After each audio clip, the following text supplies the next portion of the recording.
Moon Patrol is a bebopping good time. It's 1200 XL, episode 12.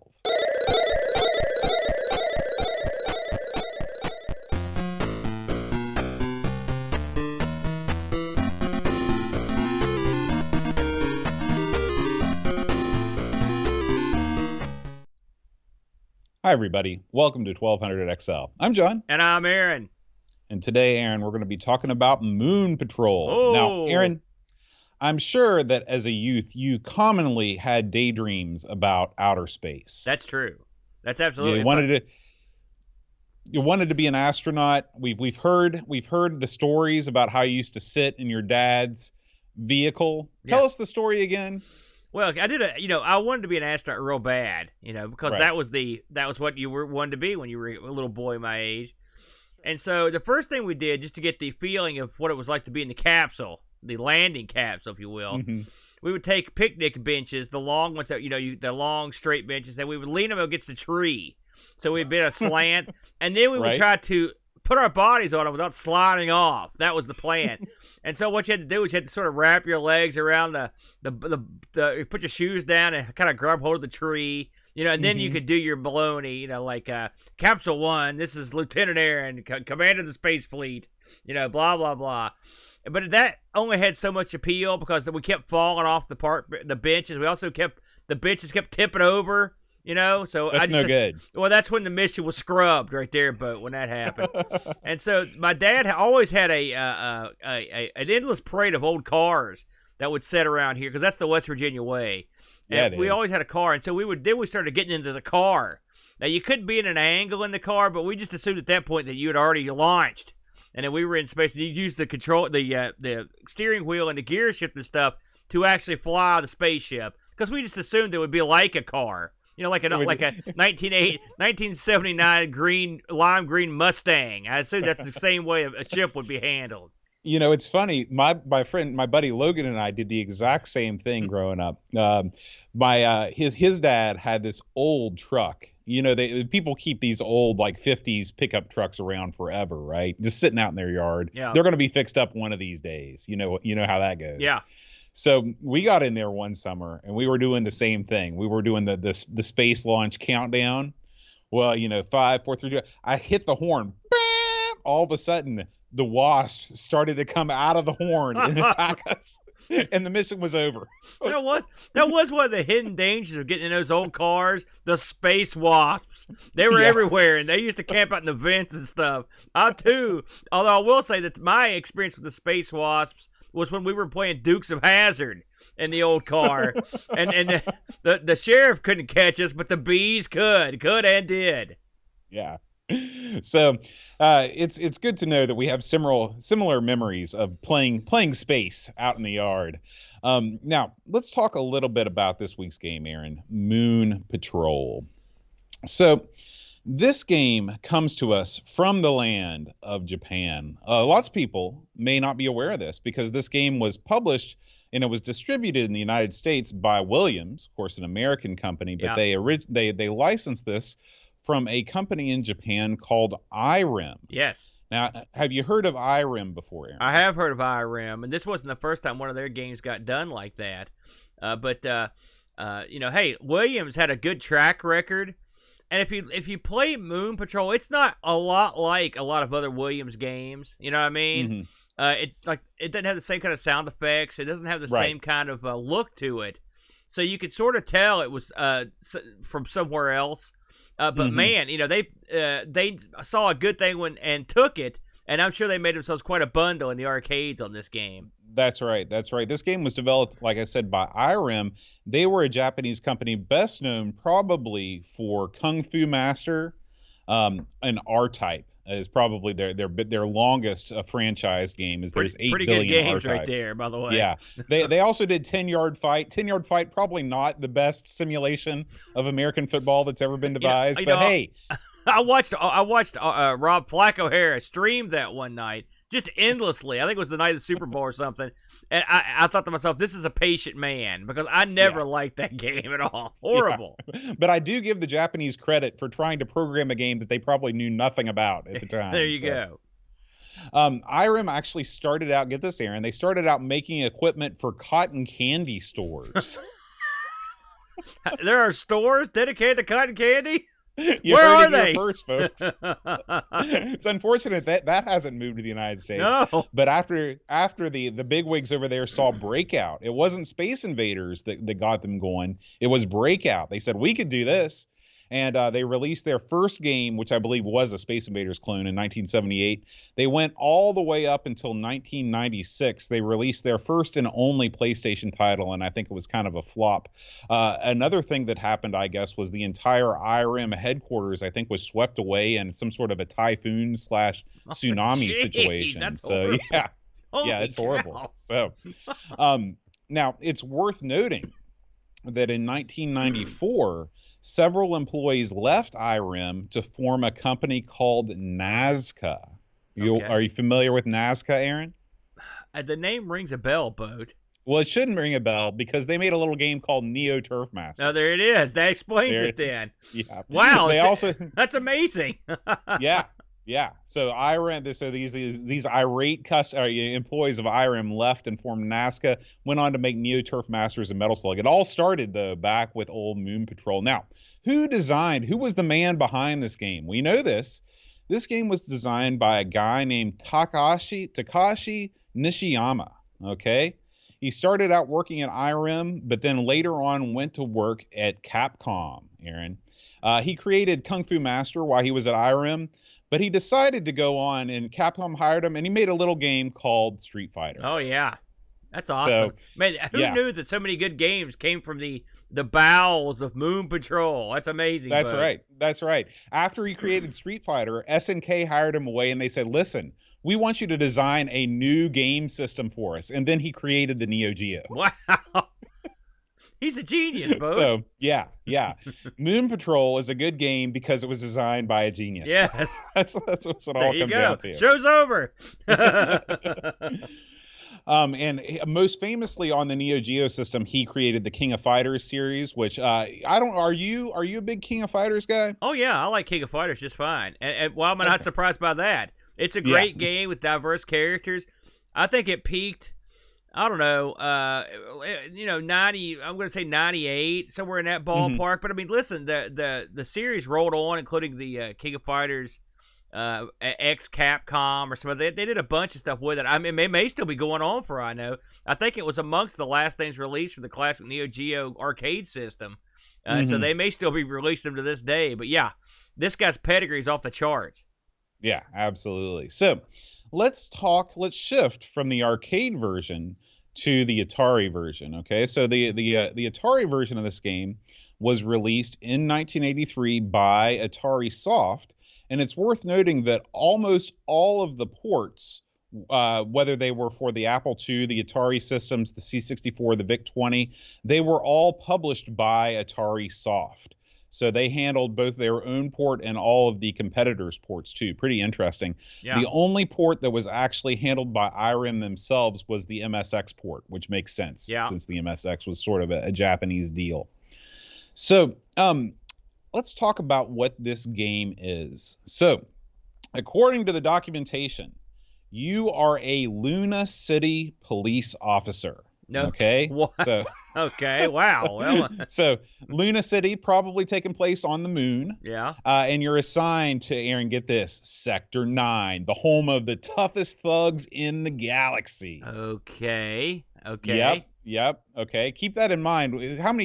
When you see how many tough thugs you actually face in Moon Patrol, I'm not. Maybe this was an off day for you in Luna City, but what you do is you travel around in your moon buggy. Okay, and you go over the bumpy moon surface, and basically your job is to go to all 26 checkpoints to complete the game.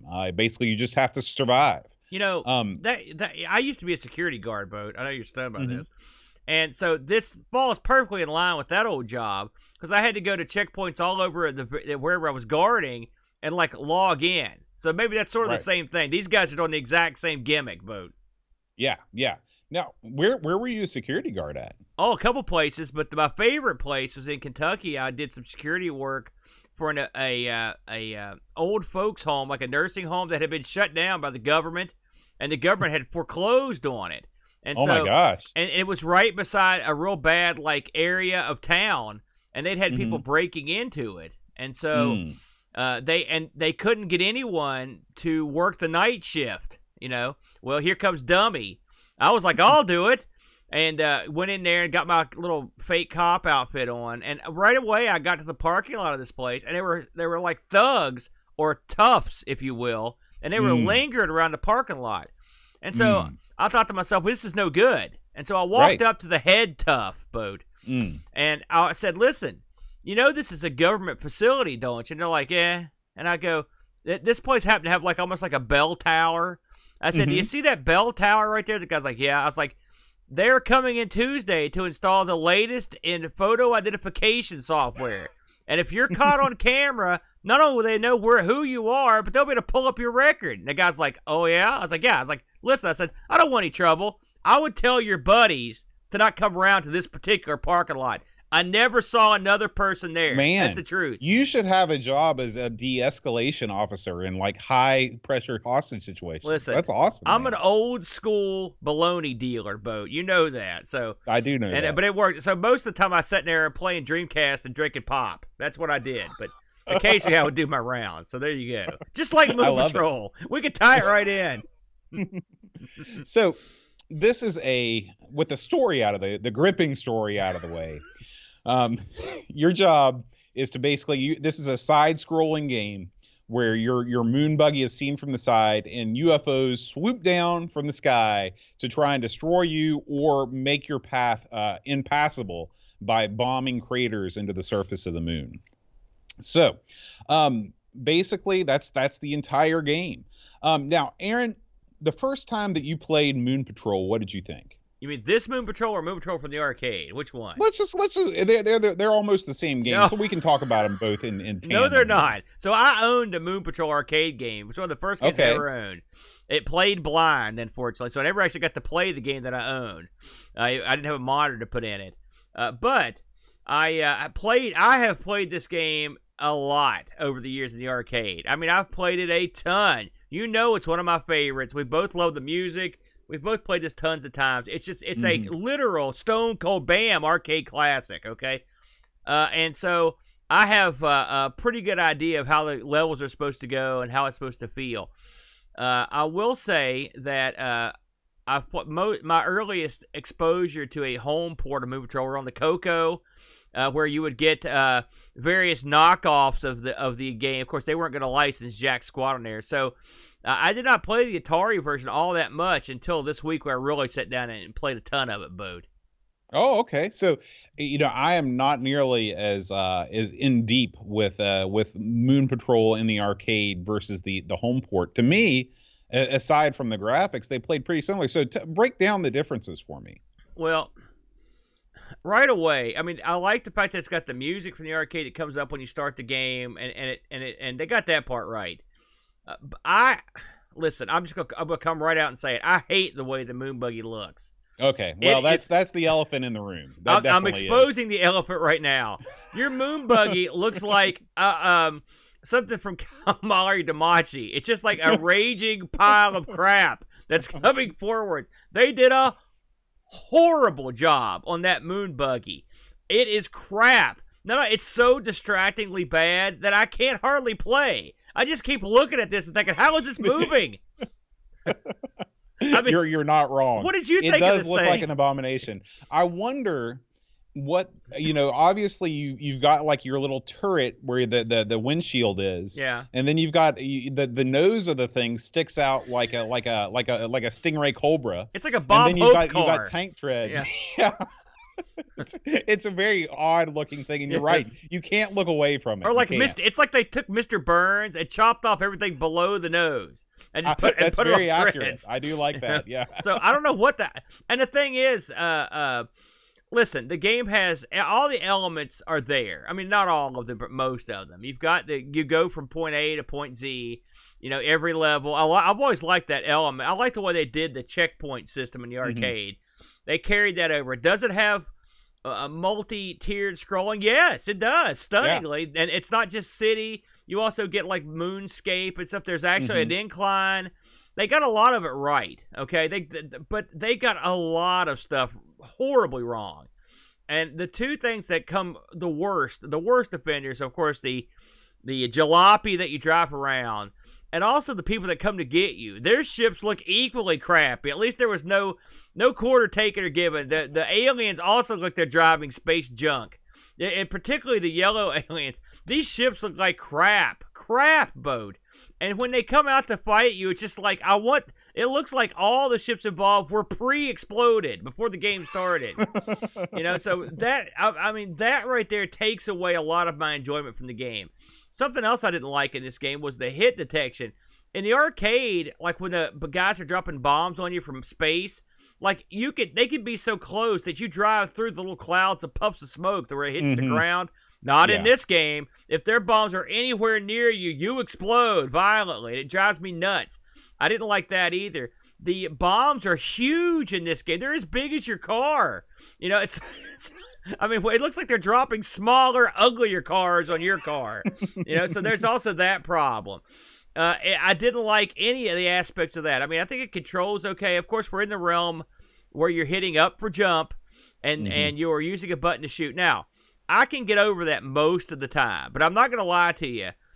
Moon Patrol requires pinpoint jumping, particularly on the levels with the mines or some of the areas with the pits and the rocks that require pinpoint jumping, or the area where the evil other jet comes up behind you.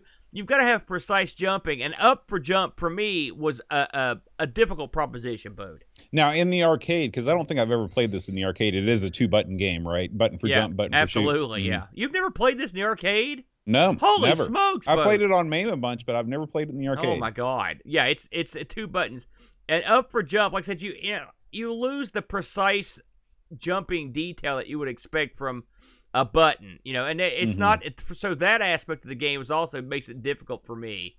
But all that said, I think it's a noble effort, and I think with a little bit of tweaking, they could have done something with this graphically, and I can't believe that this is the best that the Atari 8-bits could offer in terms of a moon buggy and spaceships. I'll tell you right now, it is not the best the Atari could offer, because there has actually been a fan re-release of this game called Moon Patrol Redux. Okay. Where they've redesigned the ship, or the moon buggy. They've redesigned some of the aliens. The title screen is probably the most impressive thing about the game. I don't know what that says about the game, but it really looks good.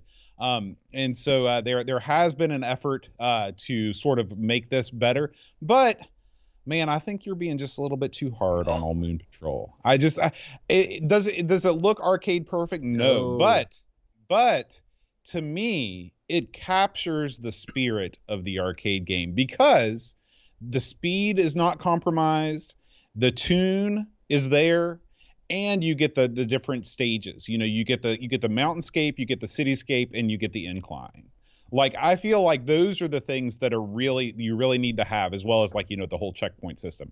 They nailed it on all of those things. They gave you the same experience as playing the arcade game. Now, I can't think of any arcade game in the Atari version that is as close as what you're, like, for example, pole position. There's tons of stuff that's different in the Atari version. You've got to be willing to accept those things. I do agree with you that the moon buggy itself is unacceptable. That thing is horrible. Yeah. But in terms of a port, I would definitely give this a solid B+. I would give this a solid B+. No, I would not. I would not go that high. And I will say this: the CoCo, one of the CoCo books, this murders this in terms of the way the buggy looks and the closest to the arcade. And so this is the CoCo. So I expect the Atari, and like you said with the Redux, it can do better, and I'm sure did do better. Something else that bugs me, and this is something I see a lot of these computer games, is like the text and stuff. It's straight up out of like a Atari Basic. Well, that's something it always drives me nuts, and not every game does that, which tells me that you don't have to do it that way unless you're just being real lazy. It's the easiest way to do it, because you can set the graphics modes up that way. Yeah. So I didn't like that part either. I'm a fair man. Will I play this? Yes, I have played it before. I'll play it again. But if you've got access to any other version, I mean, the arcade version in particular, I would not play this one. And if they fix the buggy, I mean, I'm telling you, fixing that moon buggy would go a long way to making me not want to murder myself when I see it. I really hated the look of this thing. And it wasn't like this on every version, but often the buggy was not attractive. Here we go. I've whipped up a comparison, if you're watching the video, between the Atari version and the C64 version. Now, don't get me wrong. The C64 version of this ain't exactly what I would call a speed demon. In fact, if you look at the backdrops and stuff, it looks like me and Boat got together with MS Paint. Yeah, right after I painted Lane Milangelo, I painted those backgrounds. I will say this though, it's multi-layered, Boat. It's parallax, baby. If you look at the mountains in the back of the C64 version, it is double garbage, straight up garbage. In this version, they got the aliens and the moon buggy right, and everything else incredibly wrong. Yes, that you just took and of course their lettering also stinks. But if you took the moon buggy and combined it with the background in the Atari version, you got something. I mean, right, I agree. You know what's funny? I mean, you've got to laugh. The buggy and the ships are so ugly in the Atari version you can't look at it. And in the C64 version, the background is so ugly you can't look at it. What is going on here? You're right. I wonder if the C64 version even has the cityscape. I haven't played enough of the C64, but I can't imagine what that would look like. Who could sit through enough of those mountains to get this? Yeah. It's the worst. So in conclusion, get me a better buggy. Horrible Boat. But I mean, is it playable? Yes. It's just not a pleasant experience to look at. Yeah. There you go. Yeah. Now, according to Atari Mania, the world's finest Atari database, yeah, they're great. They have this got an overall rating of 7.8 out of 10, so pretty well regarded. However, people do make the same sort of complaints that we do about the buggy and things like that. And there, of course, this was well before there were any sort of numbered reviews for Atari games here in the States, so I wasn't able to pull any of those up. But like I said, if you are into Moon Patrol, definitely try out Moon Patrol Redux. It attempts to right the wrongs of the original Moon Patrol, and it's a free download. You can get that off of Atari Mania as well. But if this is the only option you've got, I mean, you can play it. It's certainly not the worst. But you just really have to educate your brain to deal with what you're seeing. That's what. Yeah. Otherwise, I mean, it was a decent effort, and the sound, so they got most of it right. They just did a poor job with the buggy. Right. All right. Well, that's going to do it for this week's episode of 1200 XL. We will be back next month with a game, Aaron. I think that you've played this one before. All right. And this coming week is my pick, and I choose Star Wars Death Star Battle. Okay, yeah, I do recall playing that back in the day. Yeah, I've got it sitting right behind me here. I was lucky enough to be gifted a sealed copy of this game for our Amigos Secret Santa a couple of years ago. Are you going to unseal it for the show? Heck no, never. A wise choice, Boat. But this was a game that I had an original cartridge for back in the day. This is one of the few games that I actually owned a legit copy of. And so it'll be fun to take a look at. So we'll do that on the next episode of 1200 XL. As always, if you'd like to support the show, you can head on over to 1200XL or patreon.com/1200XL. We appreciate that a lot. And if you want to watch the show live, you can watch us pretty much every month at twitch.tv/Amigos Retro Gaming. So very good, Bo. We thank all of you guys for chilling out with us. If you're watching live, thank you guys. And we will see you next week. And until then, make sure you play your Atari today.